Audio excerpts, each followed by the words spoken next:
on visas here need to be mindful of that, and if you do the wrong thing, then your visa will be cancelled. Robert Taylor's story is one that intertwines the complexities of immigration law, personal tragedy, and the fundamental question of what it means to belong.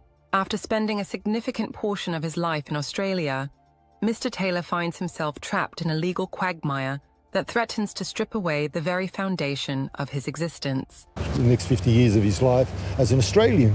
He doesn't know the UK. He only knows Australia. Under Australia's migration legislation, a non-citizen's visa is automatically cancelled if they're convicted of a crime and sentenced to more than 12 A father of 6 and a grandfather of 9, the 58-year-old has been in immigration detention since his permanent residency visa was cancelled due to a conviction for aggravated burglary. Now faced with terminal lung and bone cancer, his struggle highlights the urgent need for a compassionate approach to immigration policies. Born in the UK, Robert Taylor moved to Australia as a baby. For over 5 decades, he has considered Australia his home.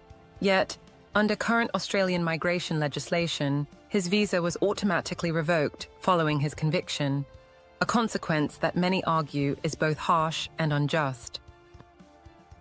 Mr. Taylor's situation is emblematic of a broader issue facing non-citizens in Australia: the automatic cancellation of visas for those convicted of crimes, particularly when the sentence exceeds 12 months. This legislation is rooted in a desire to maintain public safety and integrity within the immigration system.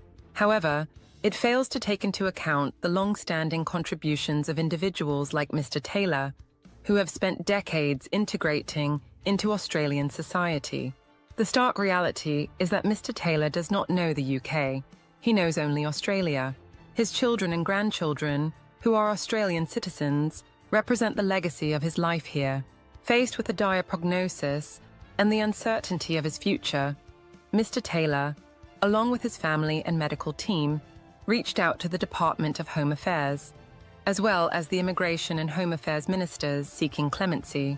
Their heartfelt appeals were rooted not only in compassion for his failing health, but also in the recognition of his long-standing ties to the community. "It's aesthetic that I can go next, he said, reflecting on his desire to reunite with his family. "The rest of my family, it's been my last month for people like Robert." His words resonate deeply, underscoring the emotional toll that immigration detention has taken on him and his loved ones. After much deliberation, Mr. Taylor's calls for compassion were answered with the granting of a bridging visa, allowing him to remain in Australia while he seeks further medical care. This decision, while a relief, also raises questions about the fairness and humanity of existing immigration policies. Advocates like Jerry Georgiatis argue that the system must evolve. "The slate needs to be considered clean when the court-ordered penance is completed," he stated. The concept of double jeopardy, a legal doctrine that prohibits an individual from being tried for the same crime more than once, should extend beyond the courtroom to encompass the lives of individuals who have served their sentences.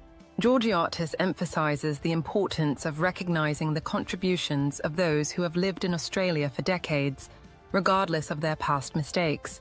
"We've got to own our people when we've had them here for decades, good and bad," he asserts. The notion of belonging should extend beyond legal definitions. It should encompass empathy, understanding, and a recognition of the complexities of human life. As Mr. Taylor looks forward to moving back to Western Australia, he carries with him not only the weight of his illness, but also the hope of being reunited with his family. "They will be waiting there for me," he said, expressing a sentiment that resonates with many who have faced the challenges of separation due to immigration issues. His case has sparked discussions about the need for reform in immigration policies, particularly concerning non-citizens who have established lives in Australia. It calls into question the balance between upholding the law and exercising compassion for those who have, for all intents and purposes, become integral parts of the community. Robert Taylor's plight is more than just a legal issue. It is a human story that underscores the need for empathy in the face of rigid immigration laws. As Australia grapples with the complexities of its immigration system, stories like Mr. Taylor's serve as a reminder that behind every legal case are real lives, filled with hopes, dreams, and the fundamental desire to belong. In a world increasingly defined by borders, it is crucial to remember the humanity that connects us all. As Mr. Taylor prepares for his next chapter, his story continues to resonate, urging a re-evaluation of policies that govern the lives of countless individuals like him. The call for clemency is not just a plea for one man, but a clarion call for a more just and compassionate society.